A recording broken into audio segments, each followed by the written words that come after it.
Ya udah. Selamat malam semuanya.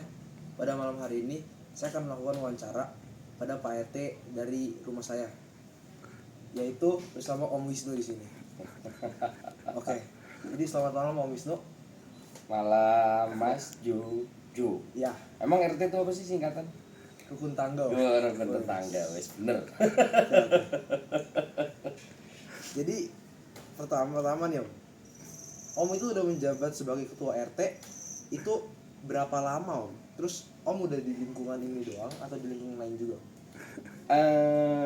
Kalau di sini mau 9 tahun juga. Oh, mau 9 tahun. Mau 9 tahun atau 3 periode. Oh, berarti satu periodenya 3 tahun ya? Satu periodenya di Pemprov DKI 3 tahun. Oh gitu. Tapi di Pemprov lain bisa beda juga.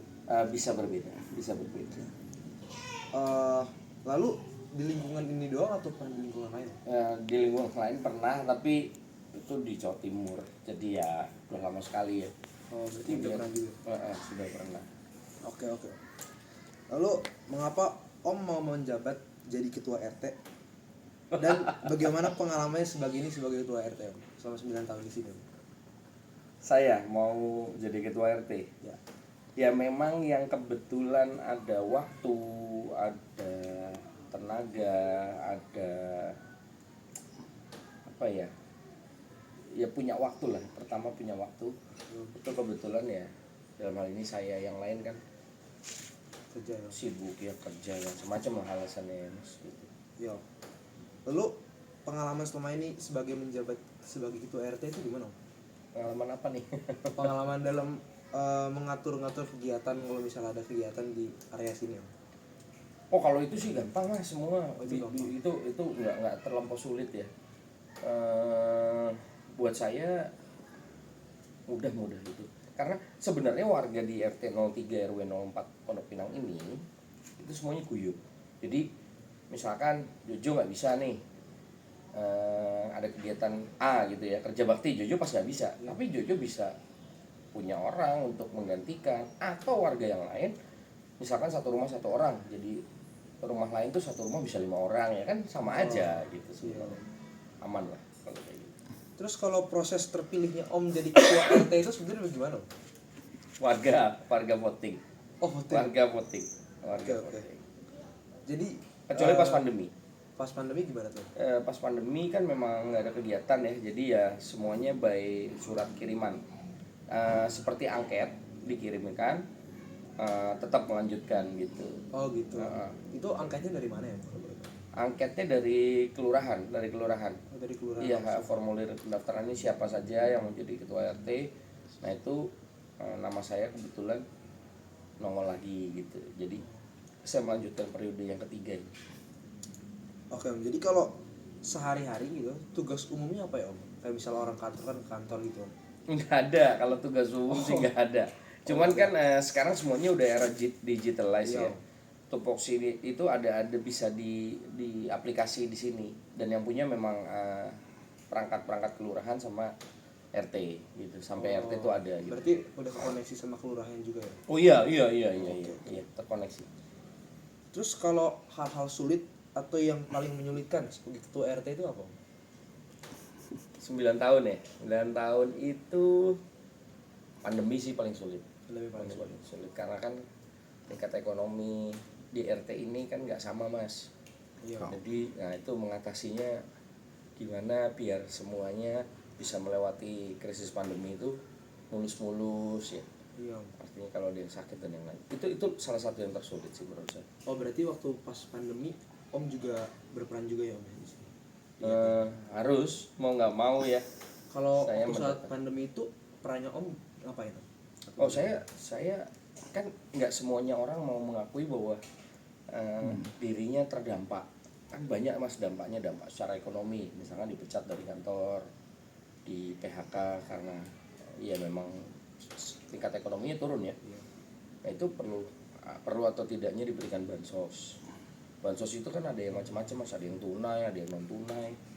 Nah itu saya update-nya bahkan per 2 minggu gitu.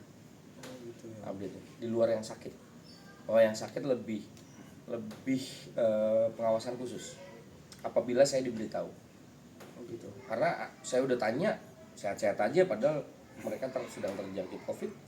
Ya kita juga nggak bisa ini, Iya. nggak bisa memungkiri itu. Terus kalau hal yang paling banyak ditangani oleh ketua RT itu apa? Yang spesifik apa ya? Yang paling Permasalahan sering ditangani? sosial ya, palingnya permasalahan sosial ya, karena demografi atau letak atau posisi RT 03 RW 04 ini, maaf, berdekatan dengan perkampungan atau RT lain yang tingkat ekonominya tidak sama. Pasti adalah yang namanya sedikit-sedikit lah gesekan ekonomi gitu. Ya mungkin ada warga luar sana yang melihat kok kayaknya sejahtera sekali. Biasalah itu. Bukan masalah yang sangat signifikan itu enggak. Berarti maksudnya berkompromi dengan RT lain. Iya, itu aja sih. Sama kebersihan, sampah. Oh iya. Wah, itu isu yang Tinggi ya, Om. isu tertinggi itu. Betul. Lalu kalau berkaitan dengan pemilu di tahun depan, Om, ketua RT tuh ada tugas khusus gitu nggak ya? Yang pasti kalau khusus nggak ada ya, itu memang sudah seharusnya pendataan warga ya. Daftar pemilih. Ya kan pintu gerbang terakhirnya itu ya memang RT kan. Iya. Daftar pemilih keluar dari KPU pusat gitu. Turun ke KPU daerah itu kan pasti terakhirnya akan diverifikasi oleh RT gitu. Nah itu aja. Oke, terus sebagai ketua RT, wewenang khusus atau sesuatu yang gak dimiliki oleh warga biasa itu apa ya? Gak ada. Yang nggak berkaitan dengan tugas-tugasnya. Oh enggak, tugas gitu, Om. kalau wewenang khusus ya yang jelas pindah dan masuknya warga. Terutama mau pemilu ini lumayan agak ketat ya. Siapa warga pendatang, yang ngontrak siapa, nah itu mesti clear banget. Oh berarti yang kontrak-kontrak juga harus didatain juga ya? Iya, karena kan bukan nggak mungkin yang kontrak itu punya hak pilih dan dia akan memilih di TPS kita kan. Nah itu dokumennya A sampai Z-nya harus clear gitu. Kalau nggak jadi fitnah nanti. Oke, Om. Kalau mau jadi ketua RT itu harus jadi pegawai negeri sipil terlebih dahulu atau enggak ya? Enggak. Syaratnya itu cukup jelas, nanti Jojo bisa cari ya, saya takutnya miss. Yang jelas harus sudah menikah, usia tertentunya ada, kemudian berdomisili di lingkungan ini sudah sekian tahun lah gitu, kira-kira itu. Oke, Om. Terus kalau sebagai ketua RT itu mendapat gaji atau enggak, Om? Nah ini menarik nih, ada yang salah paham. Kalau dibilang gaji, tidak, tapi adalah uang pengelolaan. Jadi gini, dari Pemprov kita mendapatkan uang pengelolaan lingkungan sebesar 2 juta. Itu per bulan? Per bulan, dan itu dikonversi untuk kegiatan sosial kematian. Kita harus kasih. Dan itu per bulan. Untuk RW ada lagi. Oh gitu. Untuk Karang Taruna ada lagi. Nanti sisanya untuk kepentingan lingkungan. Misalnya kalau Mas Jojo suka lihat ya, kalau sempat lihat pasukan oranye membersihkan got gitu. Lagi-lagi orang Indonesia tuh baik ya. Orang Indonesia tuh gemah ripah loh. Cinawi itu bener ramah tamah. Nggak mungkin kan kita nggak belikan. Padahal itu tidak boleh ya. Itu bukan kewajiban. Itu bukan keharusan ketua RT.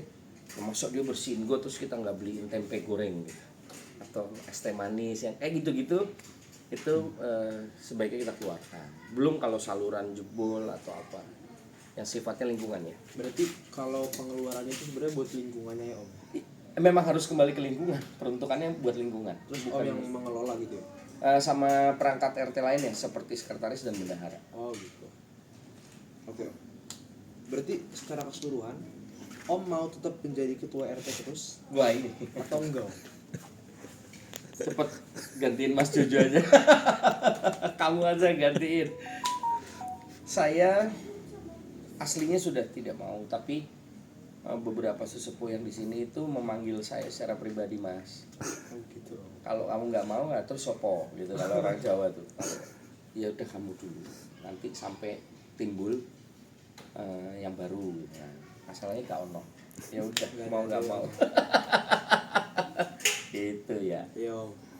Yang ada sekarang ya dijalani sebaik-baiknya sih kalau saya. Iya. amanah kan biar gimana pun juga dari warga itu. Oke Om. Jadi makasih Om, terima kasih Om atas wawancara ini. Monggo. Dan terima kasih karena bersedia menjadi narasumber saya Om. Enggak narasumber. Ini diskusi aja ya. Ini diskusi. Diskusi santai ya. Udah. Oke Om. Jadi sekian dari diskusi atau wawancara ini. Terima kasih.